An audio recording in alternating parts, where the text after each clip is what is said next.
Hello learners, welcome back to my channel. This is Dev. আজ আমরা শিখব খুবই মজার একটি লেসন যেটা হচ্ছে ভয়েস এবং সাউন্ড। যদিও এদের মিনিং হচ্ছে শব্দ, কিন্তু কোথায় কিভাবে ব্যবহার করব। যদিও এদের মিনিং একই, কিন্তু ভিন্ন ভিন্ন ক্ষেত্রে বিভিন্নভাবে ব্যবহৃত হয়ে রাখা। এটা নেটিভ স্পিকাররা বিভিন্ন সময় বিভিন্নভাবে এক্সপ্রেশনগুলো দিয়ে থাকে, and they are grammatical correct as well. So যদি আমরা এই লেসনটির মাধ্যমে কোথায় কিভাবে এই ভয়েস সাউন্ড যেটা আমরা শিখতে পারবো এবং আমাদের ভবিষ্যতে আর কখনো ভুল হবে না। So let's get started. Voice and sound. Voice হচ্ছে আমি যেটা বলতেছি ন্যাচারালি, যেটা আমার ভিতর থেকে আসছে সেটা হচ্ছে ভয়েস, শব্দ বা আওয়াজ, রাইট? আমার শব্দ। সো ন্যাচারাল যেটা প্রাকৃতিকভাবে, সো সেটাকে আমরা বলবো ভয়েস। অ্যান্ড সাউন্ড হচ্ছে ধরেন কোনো টেলিভিশনের সাউন্ড, কোনো রেডিওর সাউন্ড, কোনো আপনি মোবাইল থেকে যে সাউন্ডগুলো আসে সেটাকে বলা হয় শব্দ। সেখান থেকে যে শব্দগুলো আসে সেগুলোকে আমরা বলবো সাউন্ড, রাইট? যদি আমরা একটা এক্সাম্পল দেই, I hard your voice. I hard, আমি তোমার আওয়াজ শুনেছিলাম। অ্যান্ড ভয়েস সাধারণত প্রাণী থেকে আসে, রাইট? যেমন হতে পারে সেটা মানুষ, কোনো animal, right? Your voice is excellent, আপনার আওয়াজ খুব চমৎকার। সো প্রাণী থেকে। তো যদি বস্তুগত বলি তাহলে যেমন সেটা হচ্ছে সাউন্ড। সাউন্ড আসবে বস্তুগত, সেটা হচ্ছে ধরেন ল্যাপটপের সাউন্ড হতে পারে, কোনো মিউজিকের সাউন্ড হতে পারে, অথবা কোনো টেলিভিশন সাউন্ড হতে পারে। For example, the sound of this radio অথবা television is very noisy. Television থেকে অথবা রেডিওতে যে সাউন্ড আসতেছে হয়তো সেটা খুব লাউড ছিল। সো বস্তুগতভাবে যেটা আসে বস্তু থেকে, সেটাকে আমরা বলবো সাউন্ড। অ্যান্ড যেটা ন্যাচারালি আসে সেটা হতে পারে কোনো মানুষ থেকে, কোনো প্রাণী থেকে, সেটা হচ্ছে voice. And for example the voice of আর্টিস্টের ভয়েস। সো আমরা কিন্তু এভাবে বলতে পারি।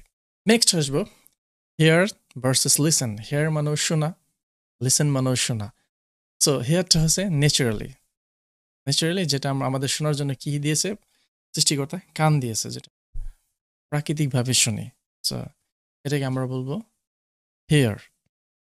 অ্যান্ড লিসেনটা হচ্ছে আপনি যখন কোনো কিছু ইন্টেনশনালি শুনতে যাবেন। সো আমরা যখন এক্সাম্পল দেবো আরও বেশি ক্লিয়ার হবে।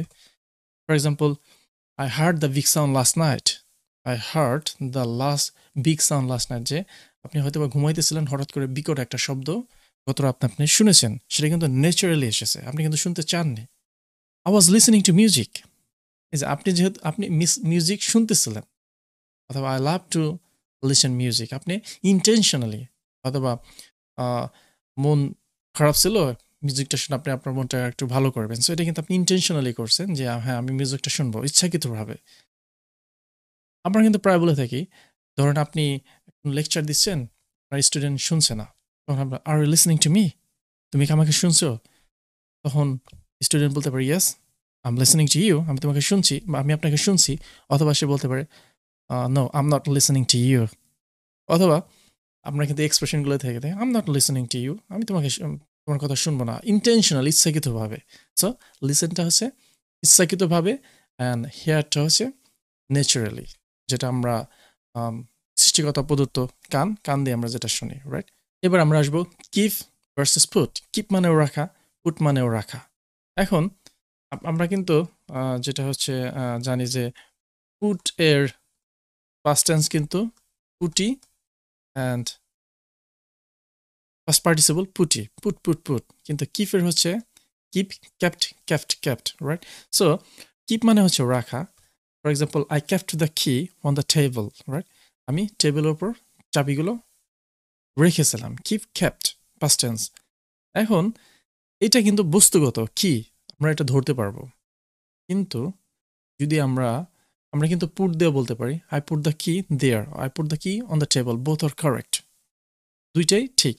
কিন্তু এইখানে কিপটা আবার আলাদাভাবে ব্যবহার হয়, যেটা হচ্ছে আমরা ধরতে বা ছুঁতে পারি না, যেটা হচ্ছে আপনার for example, I will keep eye on you, আমি তোমার উপর নজর রাখবো। এই কিপটা হচ্ছে আবার কোনো কিছুর উপর রাখা, নজর রাখা। সেটা কিন্তু দেখেন এই যে নজর রাখা, এটা কিন্তু আপনি ধরতে ছুঁতে পারবেন না, বাট আপনি অনুভব করতে পারেন। সো আমরা কিন্তু এভাবে বলি, প্লিজ কিপ ইট সিক্রেট, যে এটা গোপন রাখো। অথবা I'll try my best to keep your word. I'll try my best to keep your word. এর মিনিং হচ্ছে যে আমি যথাসাধ্য চেষ্টা করব আপনার কথা রাখার জন্য। তাহলে এই কিপটা কিন্তু যেগুলো আমরা ইউজ করলাম সেটা হচ্ছে বস্তুগত না, যেটা আমরা ধরতে পারবো না বা ছুঁইতে পারবো না, শুধু অনুভব করা যেতে পারে। এই ক্ষেত্রে কিন্তু আমরা কিপটা ইউজ করে থাকি। কিন্তু নেটিভ স্পিকার যারা আছে তার আরেকটা জিনিস ইউজ করছে, সেটা হচ্ছে don't put me don't put me down. এই যে এখানে যে পুটটা আছে, এর মিনিং হচ্ছে কি don't put me down.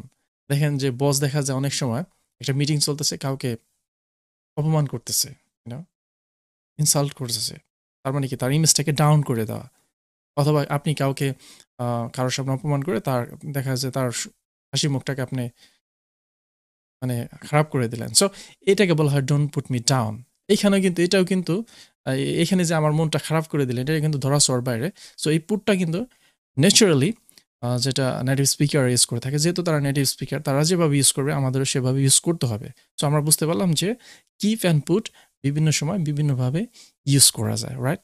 So thanks a lot for watching my lesson. যদি লেসনটা একটু ভালো লেগে থাকে তাহলে অবশ্যই like, share, comment and subscribe করে চ্যানেলটির পাশেই থাকবেন। অ্যান্ড বেশি বেশি বন্ধুদের সাথে শেয়ার করবেন। অ্যান্ড স্পোকেন ইংলিশের ক্ষেত্রে আমি সবসময় যেটা বলে থাকি, প্র্যাকটিস প্র্যাকটিস প্র্যাকটিস। বন্ধুদের সাথে বেশি বেশি প্র্যাকটিস করুন।